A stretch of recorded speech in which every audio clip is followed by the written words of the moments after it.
We have two members of the Seattle Kraken who are now Olympic medalists.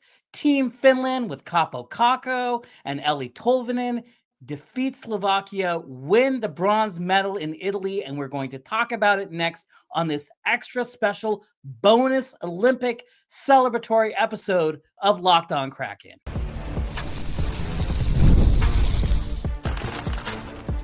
You are Locked On Kraken, your daily podcast on the Seattle Kraken. Part of the Locked On Podcast Network, your team every day. Hello, I'm Zane Begg alongside Glenn Dreyfus, and we're with Davy Jones Locker Room, where we cover the Seattle Torrent and Seattle Kraken. And welcome to Locked On Kraken, part of the #1 sports podcast network. Earlier today, Team Finland coming off a disappointing loss to Canada in the semifinals. They rally. They were favored against Slovakia, and they played like the favorites. No Mikko Rantanen, their best player, but didn't matter. Eeli Tolvanen, who was a scratch against Canada, did play, and I thought he played well against Slovakia. So before we get into the analysis, let's just do a quick recap of what happened in case you missed the game. Team Finland did not go up by 2 goals and then stop playing. They routed Slovakia, a final score of 6-1. Sebastian Aho scores first, and then it was 1-0 after the first period. Eric Haula scores, it's 2-0, but then Tomas Tatar, former Kraken, makes it interesting. It's 2-1. Maybe Slovakia could pull out the upset. No.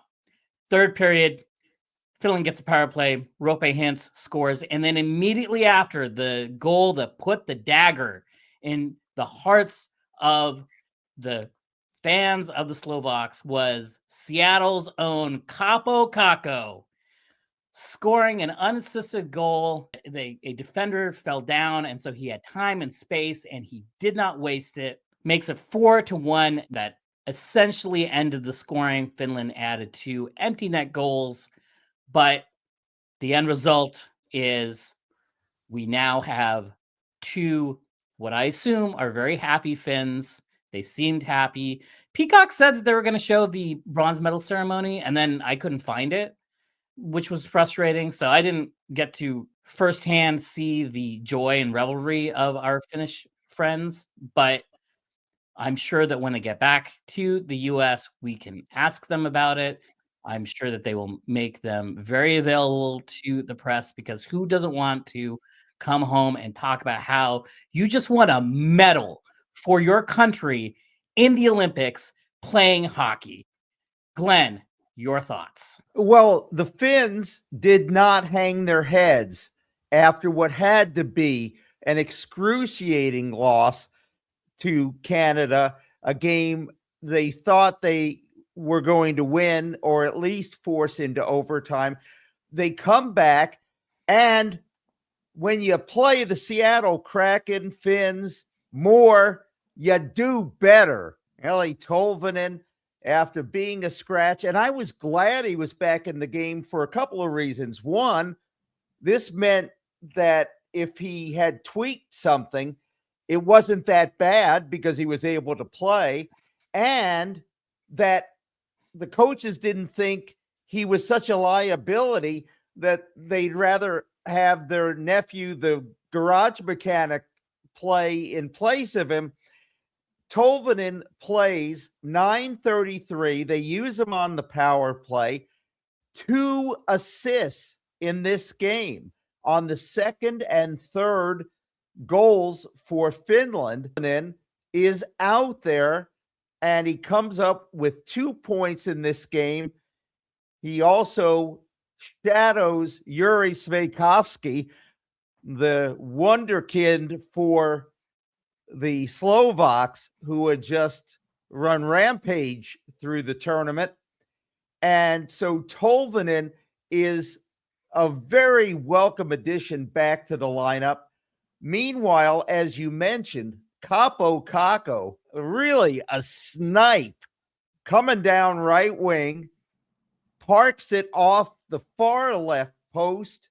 That's the 4th goal of the game for Team Finland. One of 4 shots on the game that Kakko had, playing almost 17 minutes in this game. They increased his ice time as well. And this is a shot. You see a smiling Tolvanen among the line of Finns waiting to get their medals to bring back home.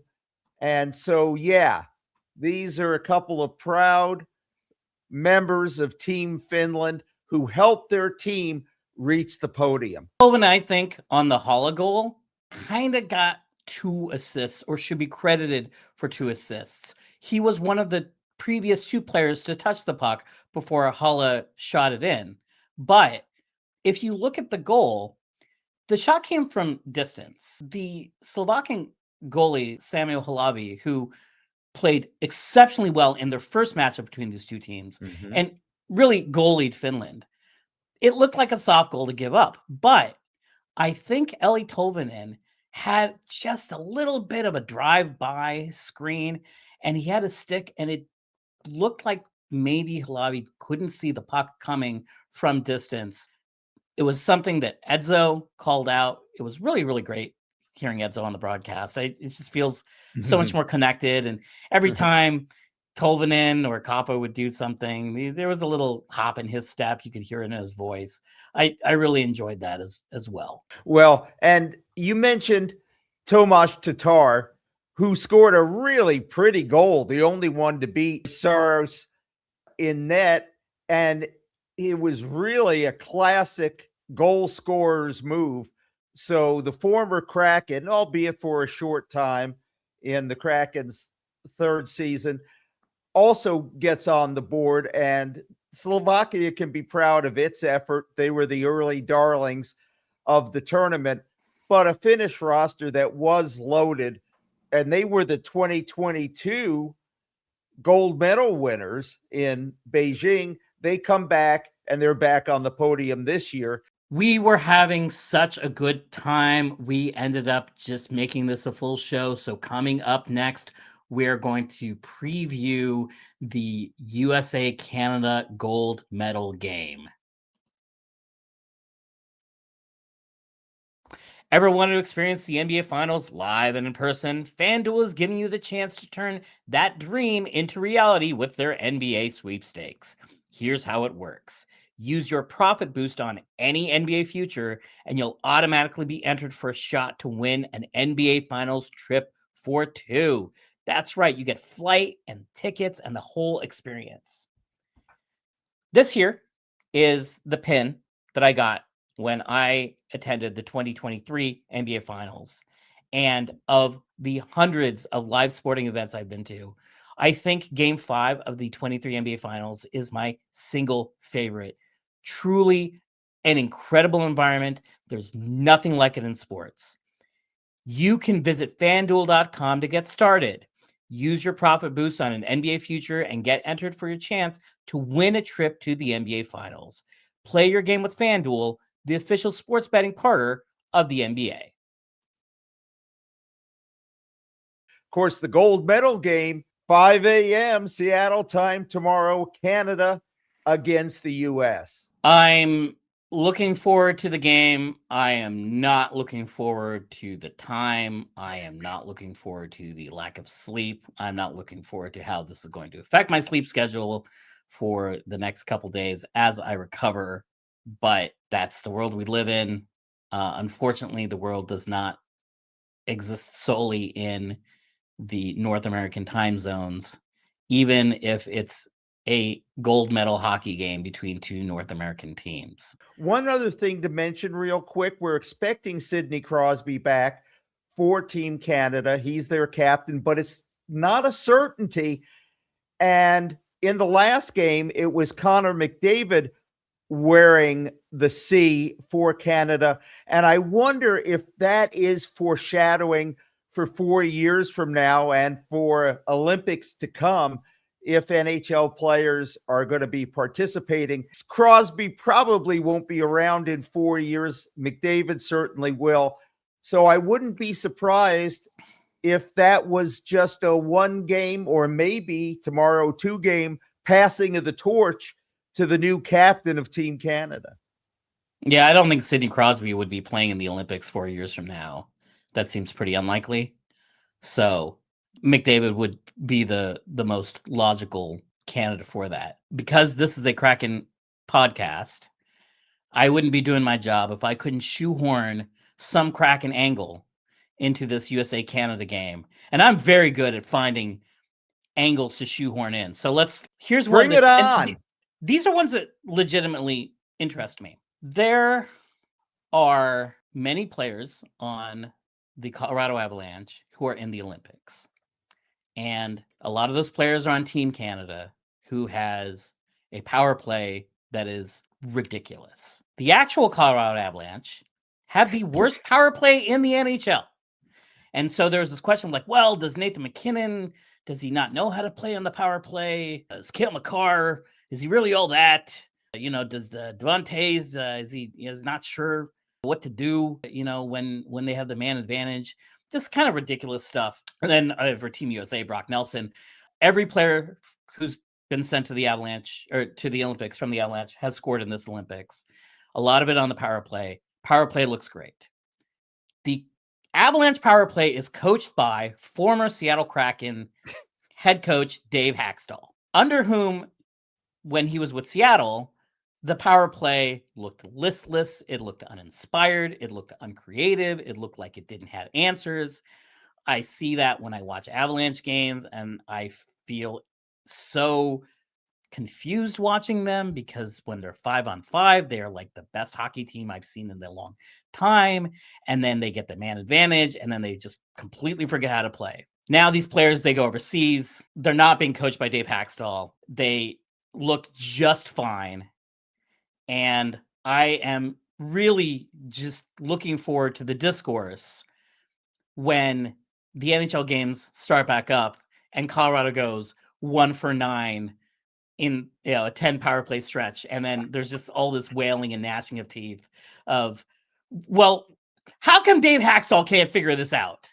So, hey, if Colorado really wants to improve its power play, Zane, you know how sometimes luggage, especially on international flights, doesn't end up in the right destination? Well, Nathan MacKinnon needs to stuff Connor McDavid in his carry-on bag and get him to Colorado instead of going back to Edmonton to set him up like he did for the game-winning goal in the last round. Problem solved. Let's be honest here. If Nathan MacKinnon is going to take an NHL megastar and pack him in a suitcase and take him home with him to Colorado, it is Sidney Crosby, his best friend, who he is obsessed with. When the Avalanche won the Cup in 2022, Nathan MacKinnon, in the post-game interview, it's on the ice and everyone's skating around with the cup. Like, this is really in the immediate aftermath. And he said that, oh yeah, well, my hotel room number was 87. And that's when I knew for sure, because he felt like he was imbued with the magic of Sidney Crosby. They're from the same small town in Nova Scotia. Yes. They're very, very close. So if McKinnon's kidnapping anybody, he's not taking McDavid. Let's be honest here. He wants to hang out with his bestie, Sidney Crosby. I don't actually know what the McKinnon-McDavid relationship is. Well, based on McDavid's assist in the last game, it's probably better now. I imagine winning a gold medal, or attempting to win a gold medal and reaching the gold medal game. But if they actually do win the gold medal, what a bonding experience that probably is. And I suspect that whatever the relationship between Connor McDavid and Nathan MacKinnon was before, they're probably a lot closer now. Here's my trouble with the gold medal game, Zane, because I have friends who'll be watching, rooting for both teams. And I don't really want to root for either one of the Tkachuk brothers, but I also don't want to root for Sam Bennett and Brad Marchand and Tom Wilson. So I got a problem. Yeah, I was thinking about this last night, and it's like, well, if it's overtime and then a Tkachuk brother or Jack Eichel scores, how do I feel about that? Like, it's not great. But then I remember in 2010 when Sidney Crosby scored the golden goal to defeat the U.S. in the gold medal game. It took me like 2 or 3 days to get over the loss. Like, I was like really, really bothered. And then it took me 3-4 years before I could look at Sidney Crosby without feeling hatred in my heart. So I was a Capitals fan. I know how Capitals fans felt that day. Hey, this is what I don't want more than anything else. For Sidney Crosby to come back, Canada wins, and then the narrative is Crosby wills Canada to victory. Yeah, just like he willed the Penguins out of the playoffs the last 3 years. Come on. Ooh, wow. You're throwing heat. I think Sidney Crosby's still playing really well, but yes, but the narrative isn't just going to be that he's still playing well. It's going to be that he's supernatural, that he single-handedly provided the spark that carried Canada to victory. How'd they do against Finland without him? Oh, yeah, they won. Yeah, it was close. It was a lot closer than we thought it was going to Oh, be. all right, here's one other thing, Zane, more serious. I thought Canada was the super team, but they have needed overtime in their last 2 games. Meanwhile, the U.S. rolls into the final. Does this change your mind about who we think is going to win on Sunday? I think it's a coin flip. I think it's going to be really, really close. The U.S. had a much easier schedule.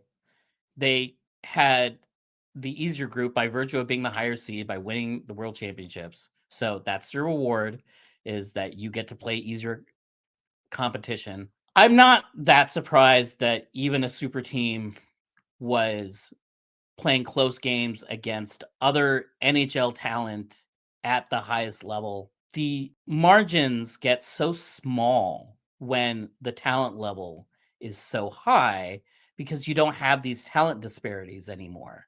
It's not Canada, France, right? Or Thailand, South Korea in 1998. So when you have a very good NHL team versus a very bad NHL team, it can still very often result in a 1-goal game. The good team loses.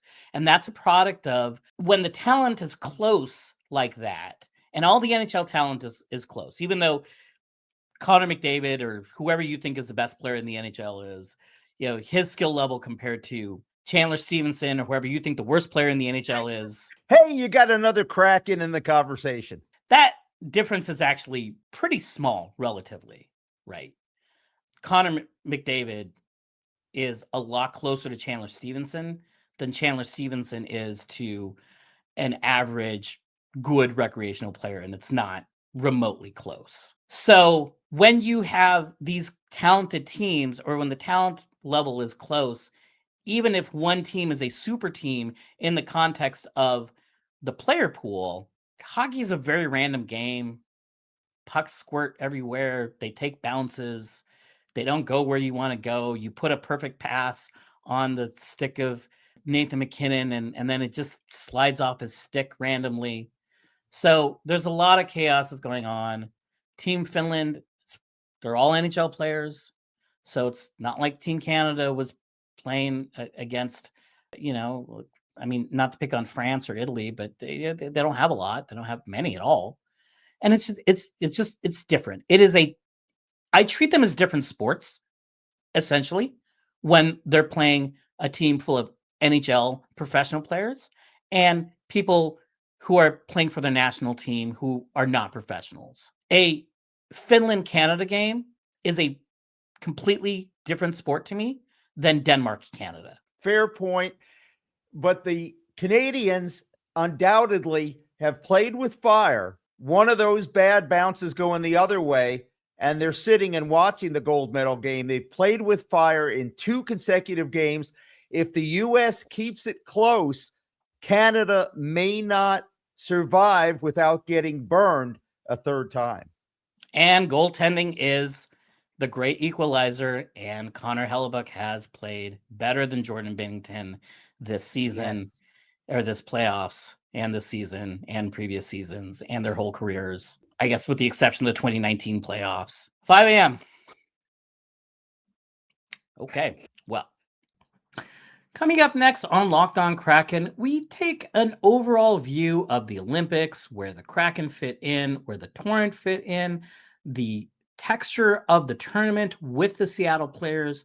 We also touch on a few things to ease transition back to NHL and Kraken hockey and away from Olympic hockey, which is going to reach its very exciting conclusion tomorrow. One note also, 9 p.m. on Sunday is when the NHL roster freeze lifts. And so players will then be eligible to be traded again during the break. GMs are likely talking, they're discussing deals, because you can discuss, you just can't execute trades. So we may see a frenzy of activity, a flurry of activity. I think there's going to be more speculation, even if there isn't activity. There's already speculation going on. Someone just DM'd me a Shane Wright rumor for Vincent Trocheck. It doesn't actually seem to be based on anything, but it's starting again. So just let's enjoy the gold medal game tomorrow. And then once it's over, you'll have your whole day in front of you, because the game's ending at 8 a.m. So, you got the rest of the day to spend being sleepy. And Kraken hockey is back on Wednesday in Dallas. Kraken hockey is going to be back on Wednesday in Dallas. I'm going to see a lot of people who played in this Finland game playing in that Dallas Kraken game, because there are a lot of Finns between the two teams. Looking forward to that. So, lot is happening, and then we're going to go back into the NHL. So was a nice break from the NHL, but I was kind of looking at it like, oh, this will be a break from hockey, and I'll watch some hockey, but it'll be, more passive, and I won't pay as close attention. And then what I end up doing, I ended up watching way more hockey. It's like, okay, well, now I want to watch, Finland, Switzerland, or whatever. And then on the women's side, I was watching a bunch of women's games. I watched so much hockey, and I'm not complaining, because the hockey has been awesome. Encouraging for those of us in the U.S. who love hockey to find out that the U.S.-Slovakia game, not a gold medal game, was watched in the U.S. by more than 8 million people. Yes. Hockey is really growing as a sport, and I love where it's going. I love the women's game and how many people watched that. It was over 5 million for that gold medal game. Hockey's really popping off. Also, it's great because if you were watching women's hockey, if you watch women's hockey in the past, you watch the Olympics, and you're like, oh man, that was great. But now you got to wait 4 years to see professional, best on best. Now we have the PWHL. And so you get to watch professional women's hockey, and you get to continue to watch whoever captured your imagination during these Olympics. Hey, Zane, you really want to be at Climate Pledge Arena next Friday, if you can, the next Torrent home game against the Toronto Scepters, because there are 4 members of the Torrent who are coming home with gold medals, 1 for Team USA and 1 silver, Julia Gosling, for Team Canada. Also, the closing ceremonies on Sunday, USA captain and Seattle Torrent captain Hillary Knight will be one of the flag bearers for Team USA. So I complained during the opening ceremonies that I didn't see any Torrent, I didn't see any Kraken, but that we did see some hockey players, so we knew that they were there. David Pastrnak and Leon Draisaitl were there. Nobody else, and I was disappointed. Now we get to see our own, Seattle's own Hillary Knight being the flag bearer for the gold medal winning U.S. team, and not just for the hockey team, but she's a flag bearer for the U.S. Olympics. How cool is that? This is Hillary Knight's exit from Olympic play. Yes. She said before the tournament this was going to be her last Olympiad. So she goes out with the goal that gets Team USA into overtime where they win it. So she finishes with a gold medal. She gets engaged. She gets a pin, a Snoop Dogg pin from Snoop Dogg. And now she's the flag bearer for the U.S. in the closing ceremonies. Wow. I really want people who are not familiar with the tournament or who have not followed women's hockey, what a legend she is, and take advantage of that, because you do not get chances to watch players of this caliber with this resume. And it's not like she's old and washed and she's at the end of her career and she's the honorary person on the Olympic team. Yeah. She's still very, very, very good. She is the most accomplished U.S. Olympian. She is arguably the greatest women hockey player to have ever put on a pair of skates. And she is playing at a high level. And you get to watch her play for your team in Seattle if you choose to watch the tournament. Me, I'm choosing to watch the tournament because I want to watch awesome players do awesome things. And there are a lot of awesome players on the tournament doing awesome things, and none more than Hillary Knight herself. Hey, as I said the other day, Ms. Knight is not going gently into that good night. All right. Her 15th and final Olympic goal made her the all-time American goal-scoring leader among women's hockey players. Also, she's the points leader among women's hockey players. And now she's got a playoff push for the Torrent to get them into the playoffs. So I don't think she's done, like you said, by a long shot. All right. Well, this was going to be a quick 10-minute episode, and we had much more to say than we thought we would, which is the privilege that we have by doing this show for all of you. I am really legitimately excited to do the show every day. I love the process. I love the research. I love planning out what I'm going to say. I love finding ways to come at it with new angles, interesting angles, ways to educate our audience. And I love doing the show and preparing it with you, Glenn. And I didn't want to wait until Monday. I just didn't.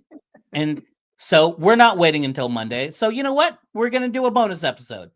And we will be back on Monday. So thank you for tuning in to Locked On Kraken, where we will return on Monday to discuss some Olympics probably, and really look forward to the Kraken returning to practice and then returning to play on Wednesday. And is there a locker room rift as some Kraken players inexplicably took a vacation to Europe and left all their teammates behind in North America, and then they just went off, and I hear they played hockey that they cared about maybe even more than Kraken hockey. So big scandal brewing. We will cover it all next week. For Davy Jones Locker Room, I'm Zane Begg. And I'm Glenn Dreyfus, waiting for Monday's hot takes from Zane. And we will see you on Monday.